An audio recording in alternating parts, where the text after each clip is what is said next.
Here I am, Andy XL, back again with another NFXL podcast looking at the 2026 NFL draft. And this is the last of my latest batch of positional updates looking at cornerbacks. So let's start off with teams in need. Who needs a cornerback? Well, I think Carolina, Chicago, Cincinnati, Kansas City, the LA Rams, New Orleans, New York Jets, San Francisco, Tampa Bay, and Washington are the 10 teams most likely to use a day one or two pick at cornerback. And there's up to 15 draft candidates competing for those spots.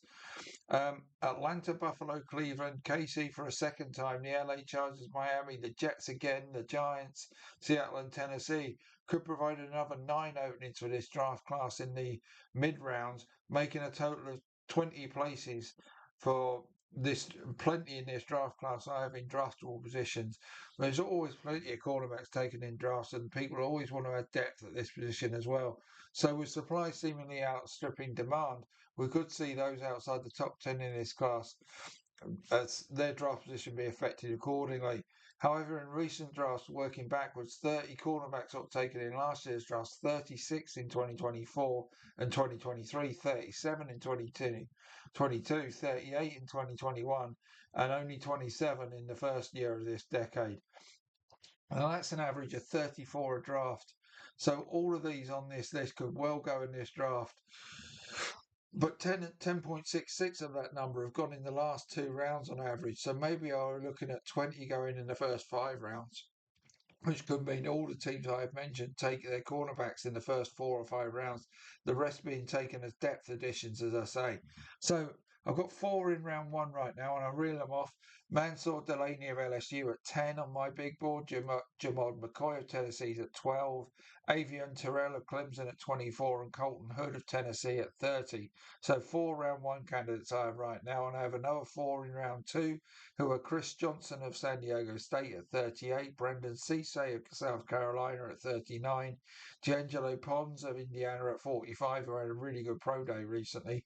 Keontae Scott of Miami at 55.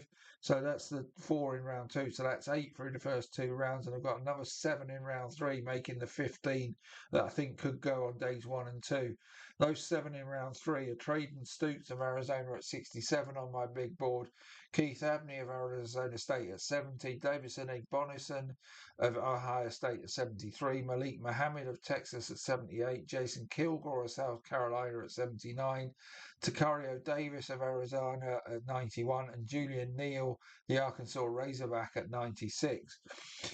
Moving on swiftly into round four, where I've got another 6 candidates. Dalen Everett of Georgia at 102, Devin Moore of Florida at 106, Chandler Rivers of Duke at 117, Will Lee of Texas A&M at 119, Bryce Butcher of Oregon at 128, and Charles Demings of Stephen F. Austin at 132. Into round five, keep coming. Damani Jackson of Alabama at 147, Devon Marshall of NC State at 166, Ephesians Presok of Washington at 168, Hezekiah Masses of California at 169, and Lorenzo Styles, Sonny's little brother, of Ohio State at 175. So there's 5 in round 5 there potentially. 3 more in round 6. Toriano Pride of Missouri at 191, Thad Dixon of North Carolina at 206, and TJ Hall of Iowa at 213. Before we get to the final round, guys, 5 of them. Jaden Kennedy of Oregon at 219, Devonta Smith of Notre Dame at 227, Colin Wright of Stanford at 234, Brent Austin of California at 237, and Toledo's Andre Fuller at 239. So plenty of cornerback candidates there, but plenty of demand as well. So like the edge candidates, it's going to be fast and furious for cornerbacks in this draft, I predict. So that's the last of my positional rankings.